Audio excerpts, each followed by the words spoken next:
All right, so we got a bit of homework due tomorrow. There's 3 of them. First one's this pulley deal. Do y'all have any questions on that one?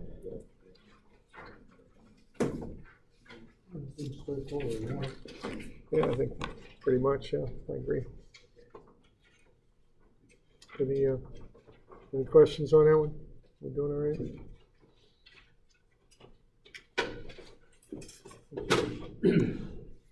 All right. I guess one comment I make on this one, track the cables through. So looks like you got 1 cable on that one, okay? So it's fairly straightforward to work through that one, I think.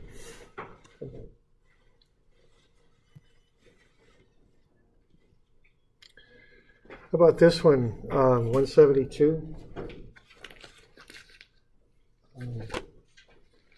One thing on this, you want to vectorize everything. It's important to do on these. And then you just want to be sure you've got the right equations set up to solve it. So to do that, there's just that memory method that I use there. I'd write down VA with respect to B first. And then, you've got the way these equations work is you've got on one side, you've got one velocity, and that's going to equal the sum of 2 others, okay? So it'll be like that. And then I just try and put the subscripts together such that if I multiplied them like fractions, they would work out, okay? So that's how I think about these. So I think what I would do here, I'd put a B here, because B times A over B would get me A. So that's how I would put them together. And they're vectors, so you want to remember that.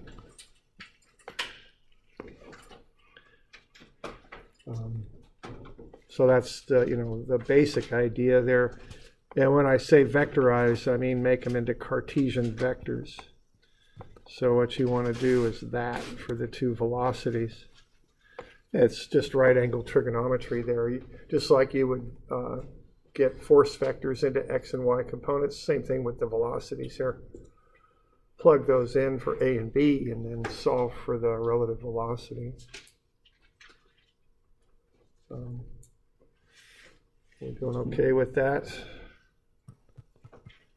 It's negative 1.5 and 2.6, so you get negative 1.5i plus 2.6j is equal to, and then you plug all that in, and then you'll get VA with respect to B. When you solve for that, you ought to get negative 2.87i minus 1.16j. That's what you ought to get.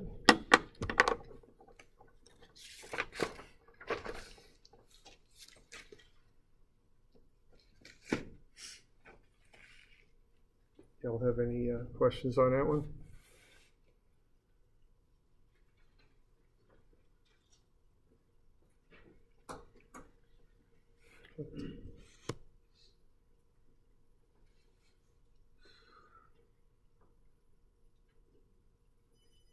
Okay. Last one here.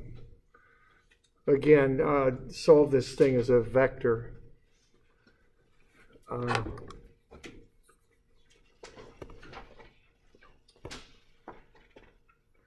So the relative velocity is easy enough. You just got 3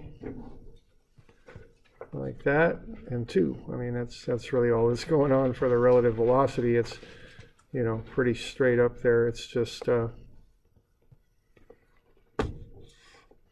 it's all in the x direction, so there really isn't much to do with vectors on that. Okay, now the acceleration, though, be a little careful on that. Decreasing, that means getting less. So, that's going that way, right?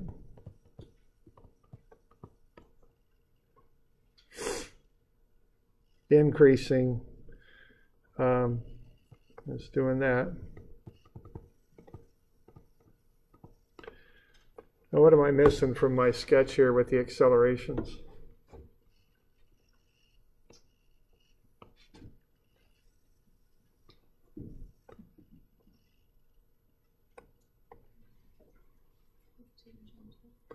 I got the tangential. Maybe it's just a matter of terminology, but I am missing something for acceleration. What am I missing? Yeah, the normal. Okay, so anytime something goes in a circle, anytime, okay, it has a normal acceleration.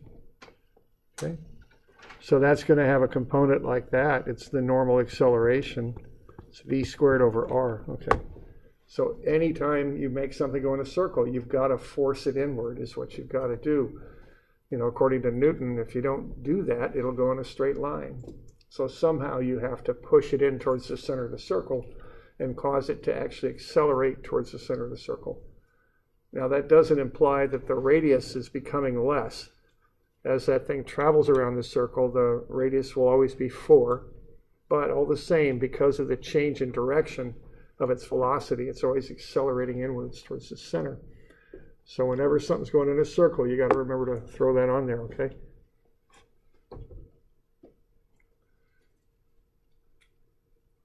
So you're going to have two components there for the normal, for the acceleration of that collar.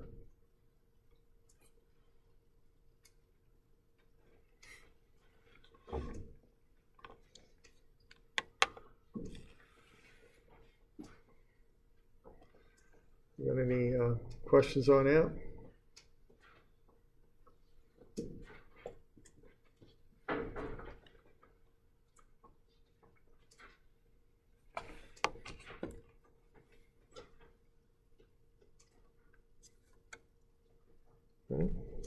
Doing okay?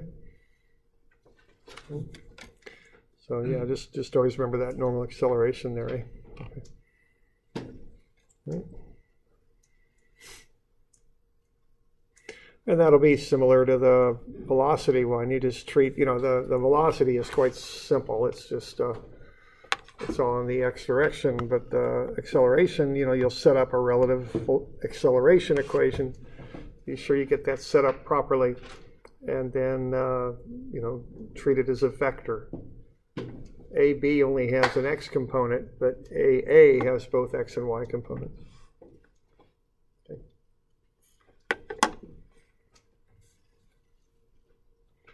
All right, there you go. So that stuff's due tomorrow, okay?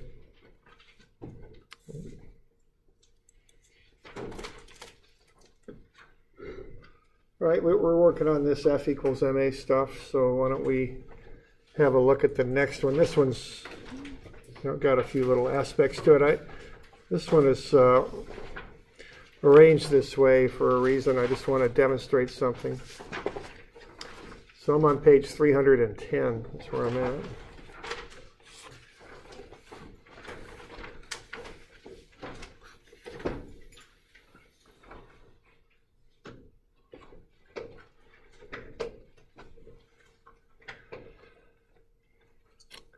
All right, so what we got there is, on this one, is we have a block, two blocks that have a chord between them. A is going to pull B down the ramp, and we want to find a couple of things. We want to find how heavy A has to be, or I guess what its mass is. Its mass to make B start to move, okay?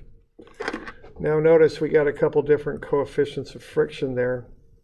That one for static, that's the S, that's before moving occurs. Sometimes, you know, if it was not moving at all, you'd use static. It's also the friction you'd use for what you call impending motion, because if it still hasn't started to move, you still use static friction to see what it'll take to make it move.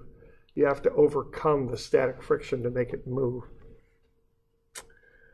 All right, so what I did there was go through some of the basic stuff that I would do to analyze block B.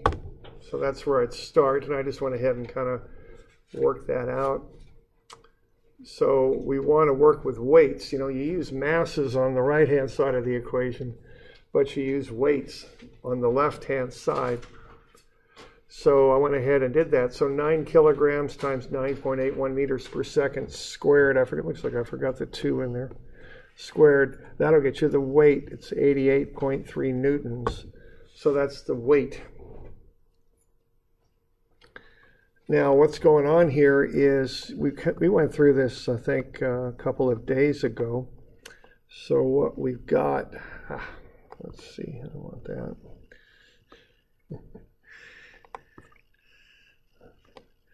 The weight acts straight down, okay, as weights do. We've got a 17-degree angle there. So what we want to do is get things arranged on the inclined axes. That's generally speaking, when you're on a ramp, that's the best way to analyze them. Now, if you have your weight here, and that's 88.3 in this case, the angle that the weight makes with the y prime axis is always equal to the ramp angle. Okay, so that's 17 degrees right there. That's the angle that the 88.3 makes with the y prime axis. Okay.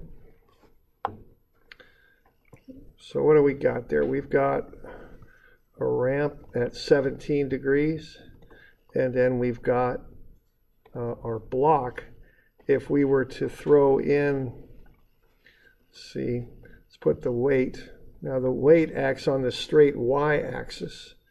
So I guess I could talk about x and y, and then I could also talk about x prime and y prime. All right. So if I know that the x and y axes are 90 degrees apart, that means that this angle here would be 90 minus 17, otherwise known as 73 degrees there. Okay.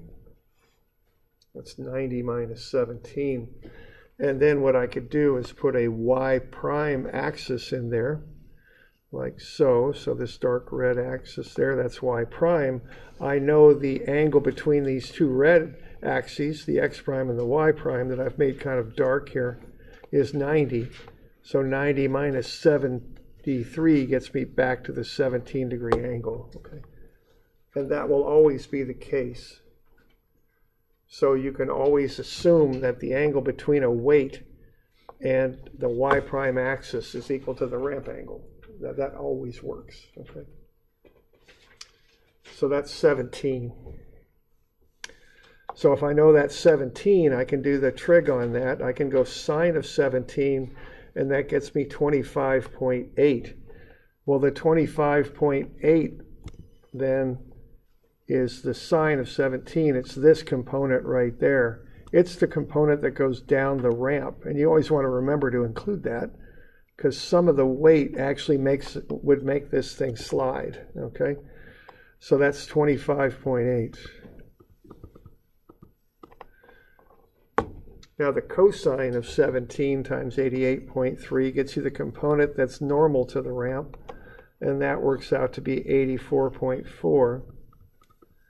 So that weight breaks up into two components, one going down the ramp at 25.8 and the other normal to the ramp at 84.4. And then we could write up a sum of Fy equals 0 equation, because the thing isn't moving in the y prime direction. So we could go sum of Fy prime, I guess I should have said, would be 0. And from that we can find that the normal force, that's the one that the friction depends on, is also 84.4. So that's what I've done there in that little text box where it says block B. I've just gotten everything resolved to the x and y prime axes, and then found the normal force.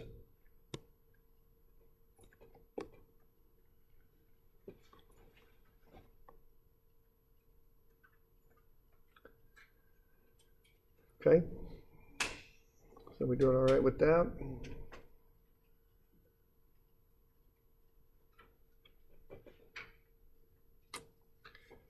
All right. So I get that into a free body diagram. I multiply the normal times the static friction because I'm looking at what I call impending motion, just starting B moving. So 0.4 times 84.4 is 33.8.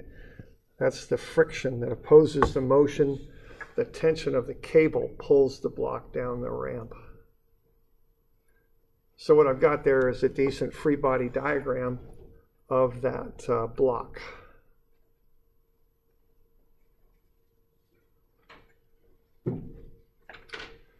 Now what I want to do here is see what it's going to take to make that block move. I've got the friction that would resist motion. That's 33.8. So what I'm going to do here is actually statics. I'm finding out the tension that would just keep the block in equilibrium. Sum of forces being 0. If I add a millionth more of a newton to that number, it'll start to move. So I'm finding the threshold between motion and no motion. Okay, that's what I'm doing on this first step. So what that is statics. Okay. So what I'm going to do there is I'm going to go sum of f x prime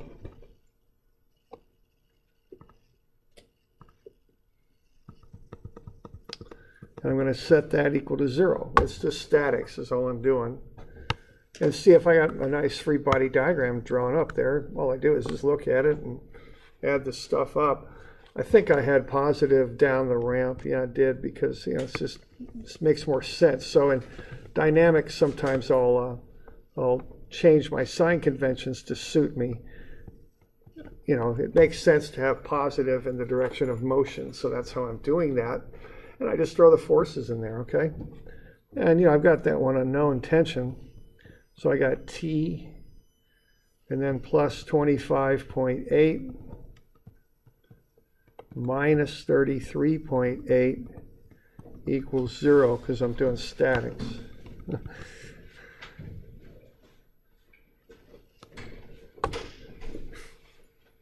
Okay. So this is just a statics equation, that you learned about probably last term if you took statics in the fall. And I can just go ahead and solve for the tension. It's 8 newtons.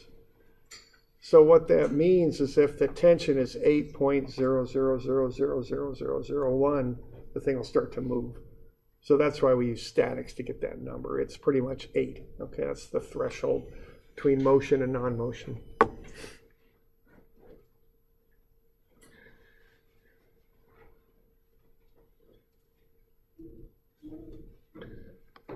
All right, so the tension is 8 newtons. So I've solved for that. And what I can do now is, the tension in both sides of the cable there is the same. There's one cable, so one tension in it.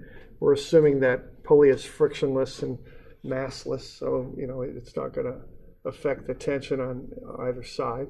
It just serves to change direction is all it does. So I'll make that tension on the other side 8, and then I can solve for the mass that is required to cause the tension. Okay. So that's how I would do that. I just come on over to the side. I got 8 up, 9.81 times the mass of A down. The sum of those two is 0. So I get the mass of A. It's 0.815 kilograms. So 0.815 kilogram mass of A will just keep that thing in equilibrium and just ready to move. That's what I've got there. Okay. All right, and we didn't do any dynamics there. It's all just statics. It's what you learned last term. Just make a free body diagram, put the forces in there, and sum them up. I mean, it's just sum of forces. That's it. And then using the stuff with the cable, that the force for the cable at B is the same force for the cable at A. Okay.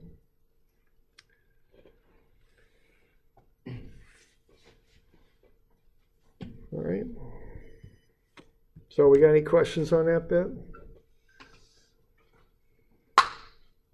You're doing all right? Okay. All right.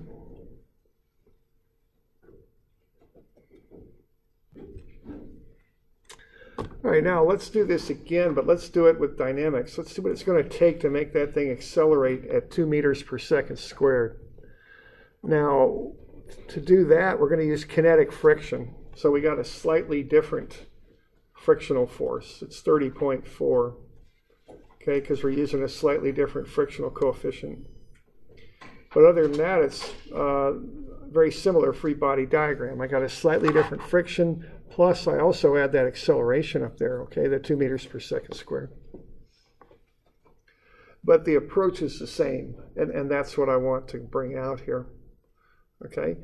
What I'm going to do, I'm going to write up a force equation. I'm going to go sum of fx prime. I'm going to call positive down the ramp.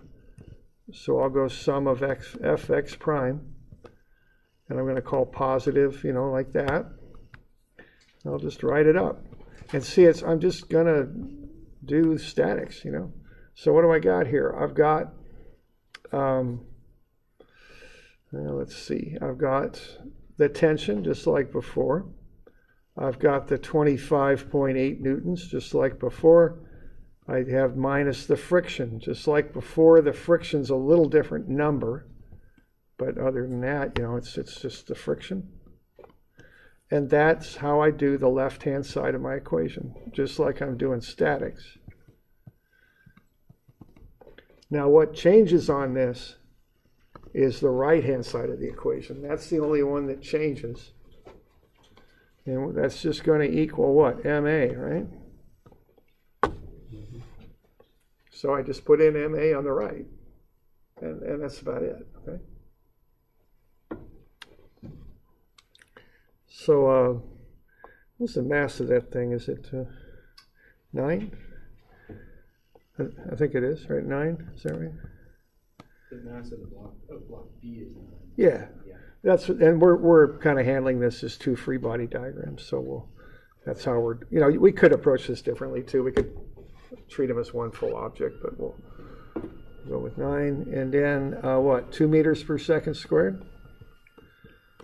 Now, how about the sign? Which sign should I have on the right-hand side? Positive or negative 2? Yeah, it's positive. How come? Because instead of looking at the direction of force, we're looking at the direction of acceleration. It's going to accelerate down the ramp in the positive direction, so that's a positive 2. So when you're doing this approach, you got to get the stuff on the proper side of the equation and have the proper sign. You know, so those are the things you got to have. Okay. We doing all right with that? Okay. So we got a statics equation on the left. We got the dynamic stuff on the right. The weights and the forces on the left. The masses and accelerations on the right. Okay.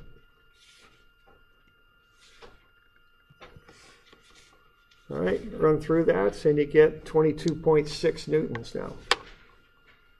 You know, that MA is pretty significant, so you get 22.6 newtons.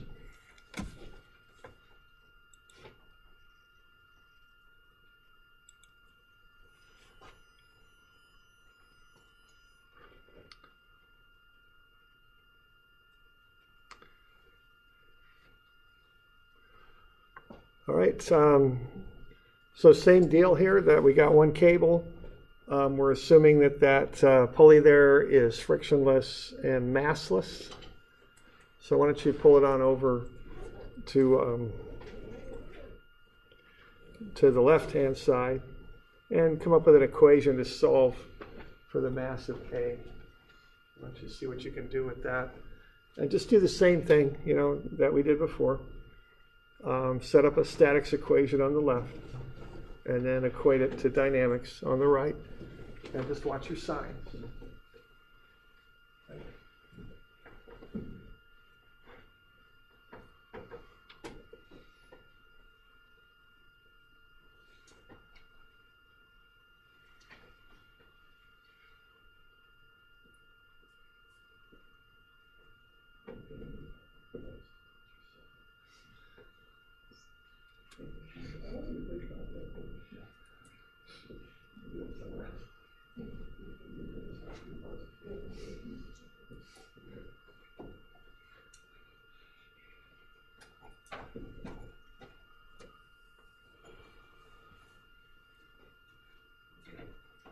statics on the left, dynamics on the right.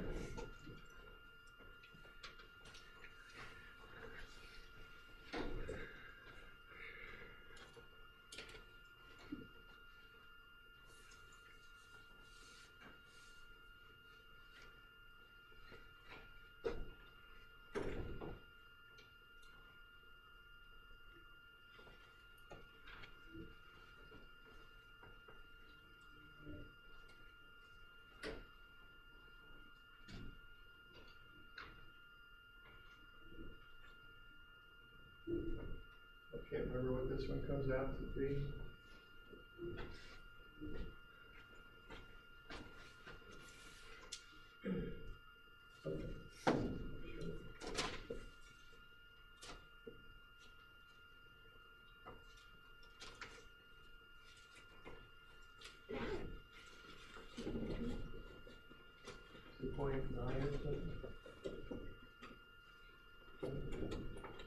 Not sure though. I'm not sure what the answer is. I think it's north of Yeah, I do too. 1.9. Is it? Yeah, we'll find out. So y'all got something?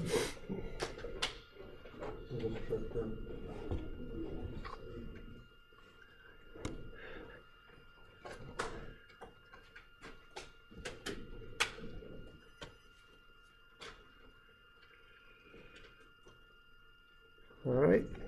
For some reason, I called positive up on mine. I could have called positive down just as well. I mean, if I'd have done that, it just would have changed all the signs, so it wouldn't have changed anything on the answer. So had I called positive down, okay, what I would have had would have been 9.81 MA minus 22.6 newtons. And then I would have set that equal to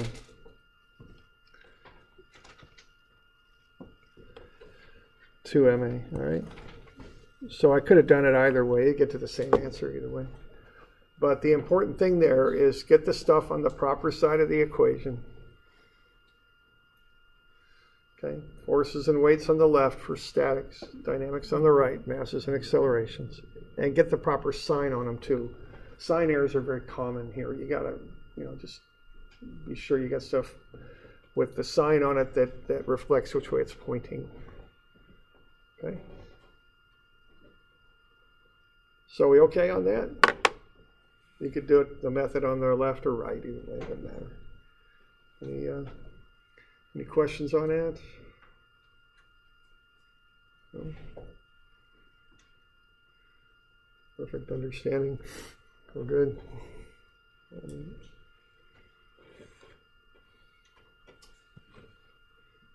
All right.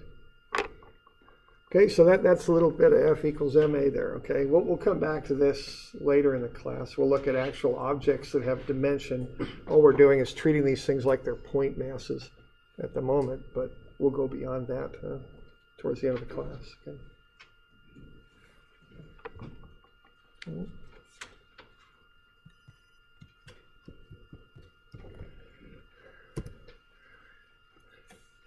All right, now there's another little aspect of this we could look at.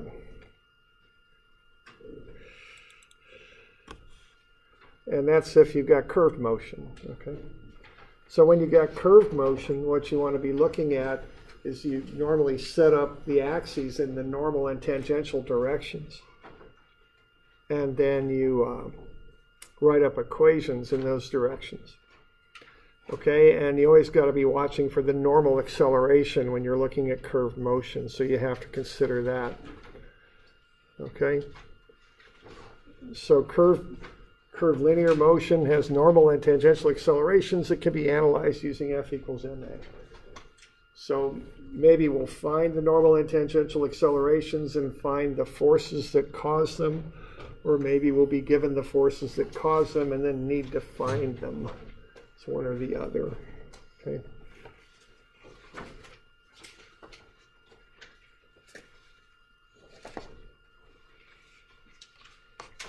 Let's see. I'm just starting to think of a test here at some point too. What do you guys got coming up next week?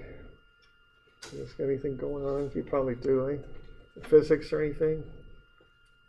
Physics 211 has a test Monday. Monday. Yeah, when's the, how about so 211 has a Monday test. How about 212? Anybody know? What's going on with that? What? We done. Oh, when is it? Is it like next week, the week after? We'll have the 6th as our first exam. 6th. That's like 2 weeks out, eh? Okay. Yeah.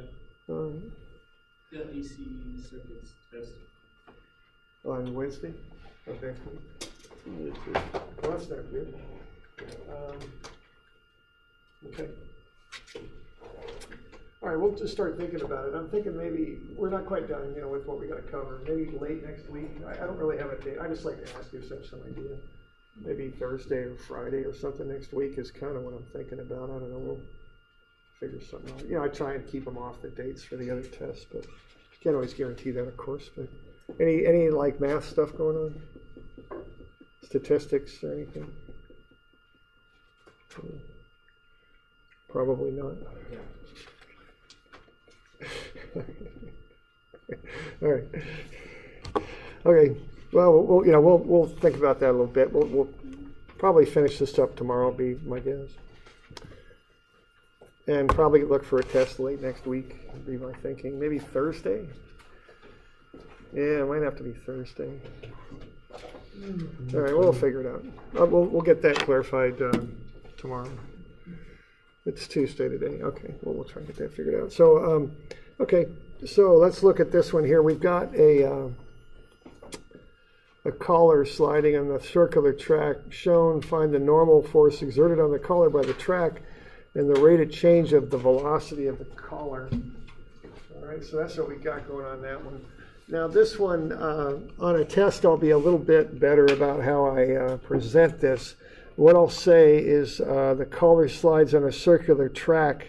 I use a common term usually in the vertical plane because it really matters which way gravity acts. So, this is an older copy of this thing, so I didn't, wasn't using this term, but usually that's the term I throw in there. And I've gotten so on tests, just to be really clear, I'll put an up arrow on these things, okay?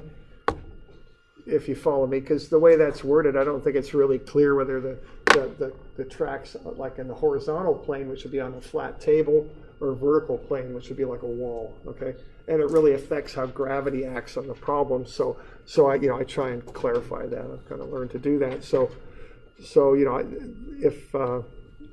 if I'd have written this thing up yesterday, I would have written it like, as you see there, the collar slides on a circular track in the vertical plane shown, and I would have had an up arrow on it just to clarify that so there's no ambiguity about it, okay?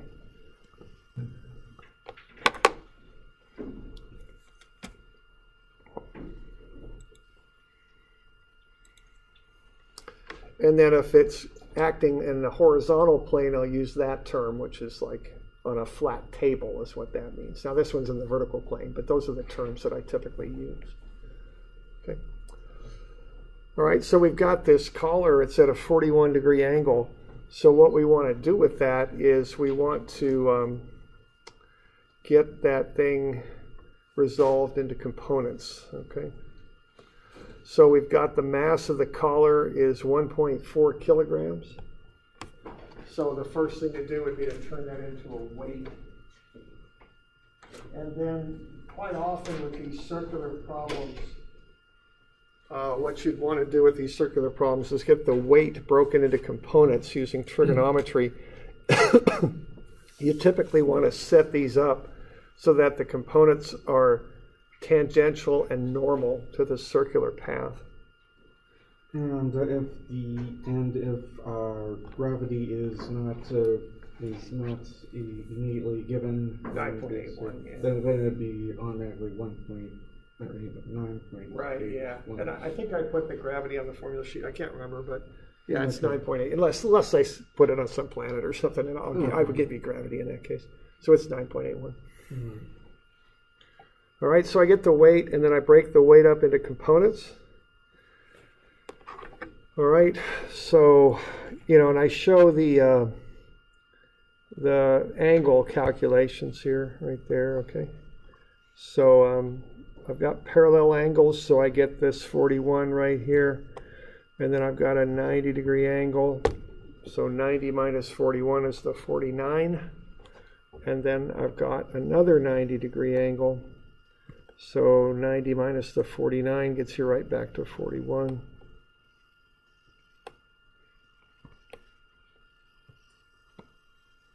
Like that, okay?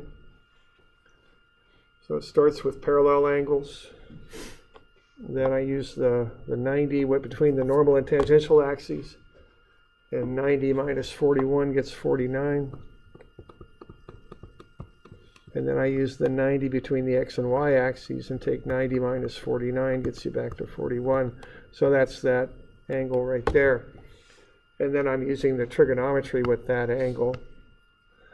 So what I end up with then, using the 41 as the cosine, is that component right there, the 10.37, and the sine of 41 is that component, which is along the normal axis. That's 9.01. Okay. So that's the sequence on that.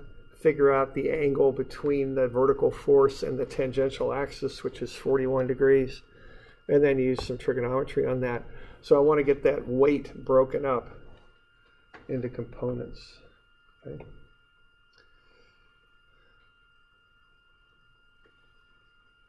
We're doing all right with that. So what I want here is a nice clean free body diagram is what I want. Then I can just throw the F equals ma stuff at it and solve for what I want to solve for.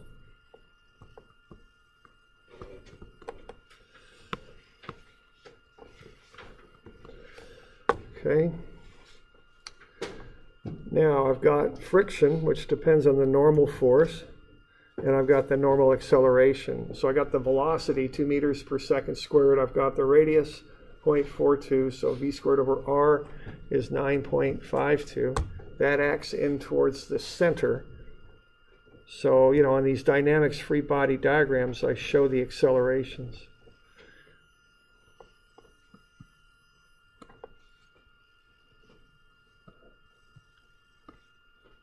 Okay, so that normal acceleration acts in towards the center. It's 9.52 meters per second squared. And then I've got the friction too. Okay. Now before I can find that friction, I got to solve for that normal force pushing the collar inwards, because the friction depends on the normal force. So we got just a couple minutes. Why don't you do a sum of Fn and see what you come up with on that, okay? So if you go sum of Fn, what equation would you generate? Just take a couple minutes and see if you can do that. So sum of Fn equals ma. And see if you can just set that thing up. So get the static stuff on the left, dynamic stuff on the right. Watch your signs. Okay, that's the general stuff to remember on this.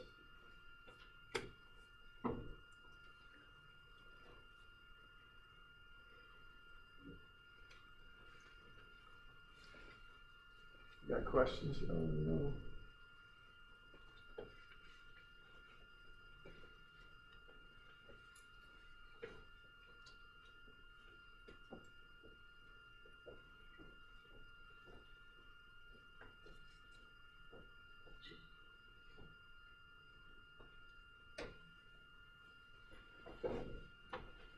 You know, I like to do all my trig beforehand. I just like a nice, clean, free body diagram, everything on the normal and tangential axes.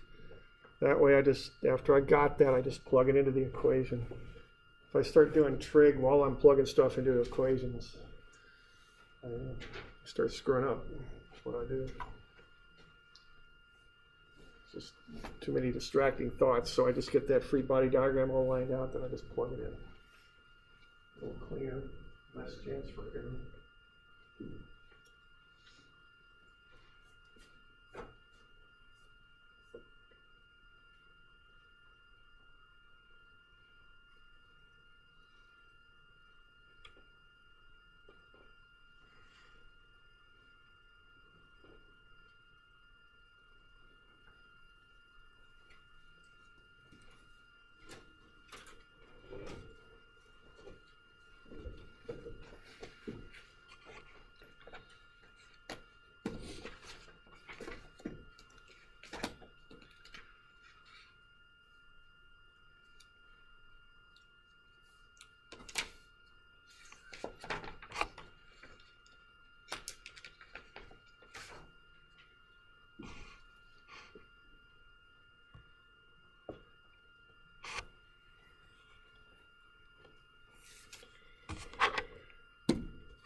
And like I say, it's just statics on the left. That's all it is.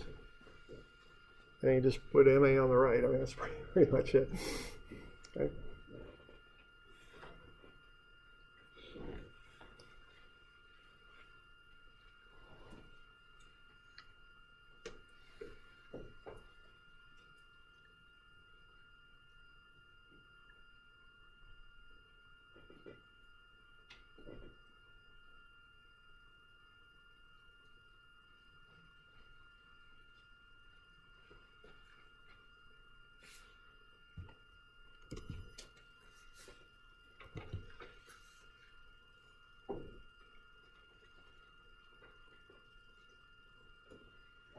Okay. So what I'm doing there, I'm calling upright positive. And I just look at the dang thing. I got Fn going upright, so that goes in as a positive. That's a force, so it goes in on the left. And then the 9.01, that's a component of the weight. That's a force, so it goes on the left, but it goes down left. So that gets a negative sign on it. And then I get the mass. And then I get the acceleration. Acceleration acts upright, so it goes in as a positive. Those are see, all that stuff goes on the right because it's mass times acceleration. So that's my thought process on that, okay?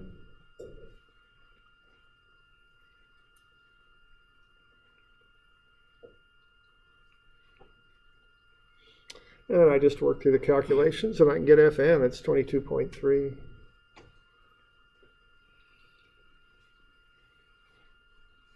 So you can pick negative direction the other way. You can pick any direction to be positive you want, but you just got to be consistent about it. Because if you do it that way, it'll just change every sign in there, flip every sign. It'll just come out in the wash. Is that your question?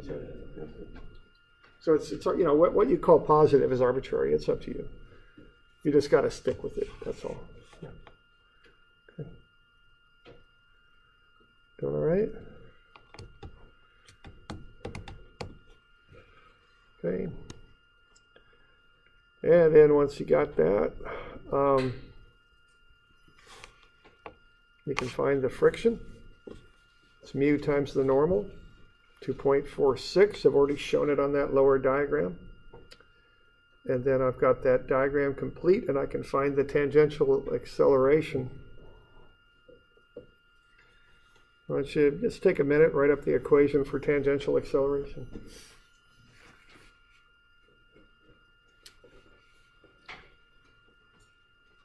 Okay. And again, just do a statics equation on the left.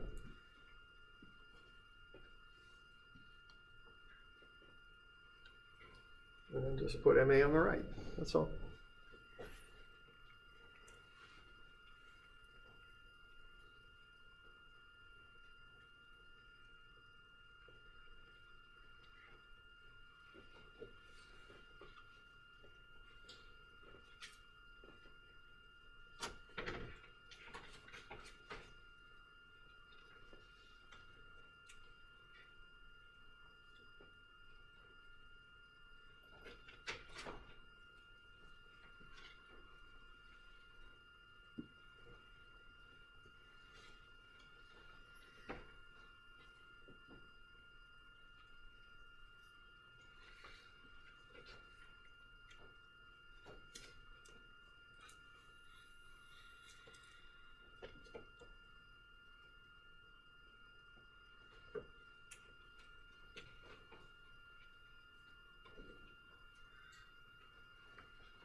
5.65, something like that.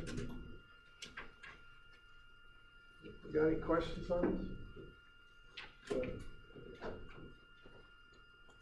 So what I'm trying to do here is teach you a method that works, okay? This stuff gets a little abstract. Sometimes people scratch their head a little bit when they're looking at this. I took some kind of difficult classes in engineering, you will. And one thing I found is sometimes you can learn the method, and the method will help you to figure out the theory. You don't have to get the theory first all the time. And just kind of remember this when you're taking thermodynamics and fluid mechanics and some of that stuff. If you just get a method that works, sometimes that's more important than like really understanding everything, frankly. If you just got this method, then use it. Okay, don't get hung up on some of the other things. Okay, so statics on the left, dynamics on the right. Watch your signs. That's basically it. Okay. All right, and I'm going to give you a bunch of these. I won't give you any tomorrow, but I'll give you a bunch today. These will be due Friday, I guess. Leery about that because you might want to be looking them over on the weekend. You might want to make copies of them or, scan them or something just so you got them. But I'm just going to give you all of them because I'm thinking about it right now. And I won't give you any new ones. This is what's due Friday. Mm-hmm. Yeah. And I think the more I'm thinking about this, I think Thursday next week might be the day for this test because I can't really do it Friday. So we'll figure. I'll announce that for sure tomorrow. But that's kind of what I'm thinking. As long as it's not a big conflict with something else. So it'd be next week, not this week, but next. So the 25, 27. So it'd be the 34th of January, otherwise known as the 3rd of February, I think. No, wait a minute. Nope, not 34th. It'd be. What am I doing? 23, 27, 26. 33rd, which would be the 2nd of February, I think. Yeah. Okay. What? Yeah, I think so. I think Thursday. It's kind of. Is it? I can't count. Oh, that's right. 31 days in January. Okay, 1st of February. Thank you. We'll get that all figured out for sure tomorrow. But that's what I'm looking at. It sounds like that's as good a day as any. Okay. Okay.